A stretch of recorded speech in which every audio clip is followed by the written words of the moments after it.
আমাদের এই যে ট্রাভেল অ্যান্ড ট্যুরিজম, এই যে ইন্ডাস্ট্রিটা, এটা তো একটা বিরাট ইন্ডাস্ট্রি। এখানে গরিব বড়লোক সবাই ট্রাভেল প্রেমী আছে প্রচুর, স্পেশালি বাঙালিরা ওয়েস্ট বেঙ্গলের, তারা তো ভীষণ বেড়াতে যেতে ভালোবাসে।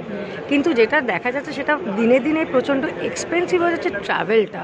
এই যে ট্যুর অ্যান্ড ট্রাভেলস, যে বিভিন্ন এজেন্ট আছে বা ট্যুর অ্যান্ড ট্রাভেলস সংস্থা আছে, এখানে এনারা কিভাবে একটুখানি প্যাকেজটাকে, টাকার অঙ্কটাকে কম করতে পারে, মানে তার জন্য কী করা যেতে পারে যাতে সবাই অল্প হলেও একটু বেড়াতে যেতে পারে অ্যাটলিস্ট? দেখুন, এই রাজ্যে দেখার মতন বহু জায়গা, হুম। কিন্তু ডেভেলপমেন্ট না হওয়ার কারণে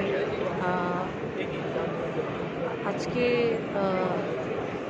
ট্রাভেল এজেন্ট প্যাকেজ হয়তো অনেক করছে, কিন্তু আগামী দিনে অনেক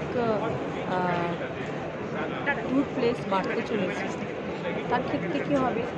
আর আমি মানে ডেস্টিনেশন বাড়ছে। ডেস্টিনেশন বাড়ছে। আমার মনে হয় কি আগামী দিনে যা হতে চলেছে, পশ্চিমবাংলা থেকে জনগণকে বাংলা ছেড়ে বাইরে যেতে হবে না করার জন্য। সব কিছু চিন্তাভাবনা করে ট্রাভেল এজেন্সি তাদের ব্যক্তিগত ধারণা থাকে প্যাকেজ করা, তার নিয়ে আমার মনে হয় না আমার কিছু বলার অধিকার আছে। কিন্তু আমি এটাই বলবো কি, সব কিছু ভাবনা চিন্তা করে যদি করা হয় সব সমাধান। Thank you ma'am.